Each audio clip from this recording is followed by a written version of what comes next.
안녕하세요. 권중의 알고리즘 17화 시작해 보도록 하겠습니다. 오늘은 대통령 후보는 누가 뽑을까에 대해서 이야기 나눠보려고 하는데요. 사실은 여러 개의 정당이 있고 그리고 무소속으로도 지금 대선 후보자들이 후보 등록을 하고 있기 때문에 정말 많은데 그 모두를 다루진 못할 것 같고 오늘은 3개 정당을 다루도록 하겠습니다. 더불어민주당, 국민의힘, 정의당으로 다루고 나머지 언급드리지 못한 정당들을 말미에 제가 아는 선에서 조금 이야기 드려보도록 할게요. 첫 번째 질문은 대통령이 되고 싶은 사람이 몇 명일까? 입니다. 꽤 많아요. 23명 정도 되는데요. 그러니까 대선 경선을 치른 사람 기준으로 보면 더불어민주당은 8명, 그리고 국민의힘은 11명, 그리고 정의당은 4명입니다. 두 번째 질문은 그러면 대선 후보는 과연 누가 뽑나요? 인데요. 이것은 당별로 달라요. 그러니까 당별로 이제 각자의 룰을 통해서 진행하는데요. 첫 번째로 더불어민주당은 일반 국민과 그리고 당원들로 구성된 선거인단을 통해서 이 대선 후보를 최종적으로 결정합니다. 선거인단은 총 214만 명이에요. 그래서 그 중에서 한 72만 명 정도가 당원이고 그리고 144명 정도가 44만 명 정도가 일반 국민들 중에 나도 더불어민주당 경선에 함께 할게요 라고 한 사람들입니다. 그래서 이 사람들이 이 최종 후보를 뽑고요. 근데 이제 이 1차 컷오프가 있었어요. 이 컷오프가 뭐냐면 대선 후보가 너무 많으면 이 후보들의 이야기를 다 담기가 어렵잖아요. 그래서 약간 유력한 사람으로 좀 좁히는 과정 등을 거치기 마련이거든요. 그때 이것을 줄이는 과정을 컷오프라고 하는데 더불어민주당은 한 번에 컷오프를 했습니다. 그래서 8명 중에서 6명으로 컷오프를 했고요. 근데 이 컷오프는 또 어떻게 하냐? 이런 게 궁금하실 수 있잖아요. 어떻게 하냐면 국민들 여론조사를 통해서 한 50%를 반영하고 그리고 당원들 여론조사를 해서 50%를 반영해서 이걸로 더불어민주당은 컷오프를 했습니다. 그렇게 해서 최종적으로 이제 더불어민주당은 대선 후보를 뽑게 되고요. 그리고 두 번째로 국민의힘입니다. 국민의힘은 당원들의 투표와 그리고 국민들의 여론조사를 통해서 여론조사된 결과를 50%씩 반영해서 최종 후보를 결정해요. 이렇게 결정하고요. 근데 국민의힘 후보들이 꽤 많았잖아요.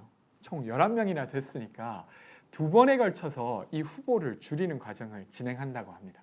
그래서 1차 컷오프를 통해서 8명으로 줄이고 그리고 2차 컷오프를 통해서 총 4명으로 줄입니다. 그리고 이 컷오프를 하는 방식 역시 여론조사를 통해서 하고요. 국민 여론조사 그리고 당원 여론조사가 있는데 각각 비율이 조금씩 달라요. 그래서 이게 이제 또 선거의 별미이기도 합니다. 이렇게 진행되고요.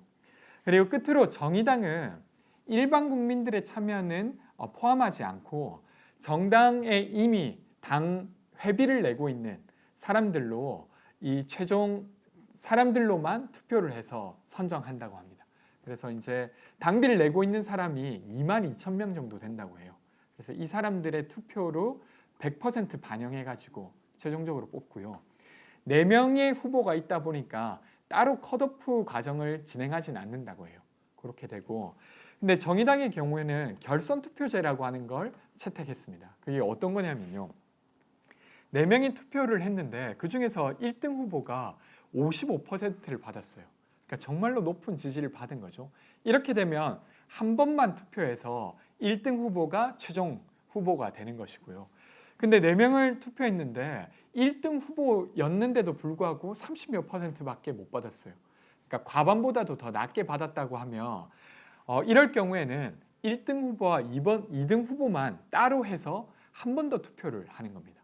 그래서 그 중에서 1등을 한 후보를 최종 대선 후보로 선정하는 걸 결선 투표라고 하는데 그것을 채택해서 진행하고 있어요. 근데 이 같은 방식은 더불어민주당도 함께 하고 있습니다. 결선 투표제를 채택하는 경우에는 왜 그러냐면요. 최종 투표에 되도록이면 많은 사람들이 투표한 사람이 최종 후보가 되게 하기 위해서 채택하는 제도이긴 합니다. 그래서 세 가지 정당에 대한 이야기를 드렸는데요. 조금 정리가 되셨을까요? 네, 더불어민주당은 일반 국민을 포함한 선거인단을 통해서 뽑는다. 그리고 국민의힘은 당원들의 투표와 여론조사를 통해서 뽑는다. 그리고 정의당은 당원들을 통해서 뽑는다. 이런 것들이 이제 대략 정리되셨길 바라고요. 그리고 언급해드리지 못했던 정당 조금 이야기 드리면 진보당과 국민혁명당은 이미 대선 후보를 선출했습니다. 당원 투표와 대의원 투표를 통해서 이미 선출했고요. 그리고 녹색당은 대선 후보를 어떻게 선출할지 말지를 논의한다고 하고, 그리고 기본소득당은 기본소득 공약을 가진 후보들과 선거연대를 한다고 밝혔습니다. 그리고 제가 말씀드리지 못한 부분은 언론을 통해서는 좀 찾지를 못했어요. 그래서 아마 뭔가 진행될 수도 있는데 이야기 못 드린 부분은 좀 죄송하다고 말씀드리고 싶습니다. 정당 예비 후보를 등록할 때 돈이 드나요? 그렇죠. 이게 사실 후보자 등록을 본 후보자 등록을 하면 뭐 3억 기탁금을 내야 된다 이런 게 있는데 예비 후보자 등록도 돈이 들어요. 1,000만 원 단위로 있어요. 그래서 그 부분은 제가 다음에 대선 특집 이어서 할 거니까 그때 이야기 드리도록 하겠습니다. 네, 그러면 끝으로 마무리를 한번 해보면요. 사실 대선에서 제일 궁금한 건 누가 대통령이 되냐이잖아요. 저도 역시나 그게 궁금한데, 그래도 어떤 과정을 통해서 대선 후보자 그리고 최종 대선이 치러지냐에 대해서 이야기 드린 이유는 사실은 이게 어떤 룰이냐에 따라서 선거인단이 중요한, 그리고 선거인단을 모으는 게 중요한 선거를 치르게 될 것인가, 어떤 경우에는 여론조사에 잘 나오는 것이 중요한 선거를 치르게 될 것인가, 어떤 경우에는 일반 국민들이 투표하진 않지만 당원들의 지지를 얻는 게 중요한 선거를 치를 것이냐에 따라서 사실 후보자 입장에서는 중요한 대상 집단이 달라져요. 그리고 그것에 따라서 해야 할 말과 입장들이 달라진다고 저는 생각합니다.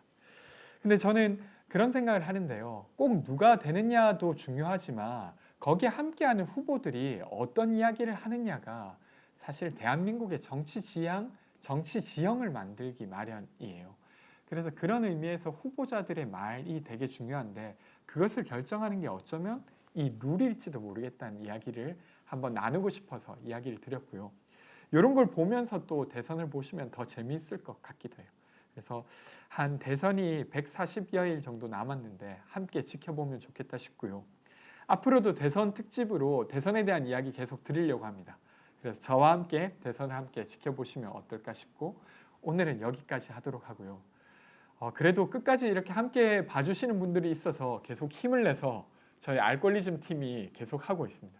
최근에 댓글도 조금씩 달리고 있어서 되게 좋은 요소라고 생각하면서 진행하고 있습니다. 그러면 감사하다는 이야기 드리면서 다음에 또 뵙도록 하겠습니다. 고맙습니다.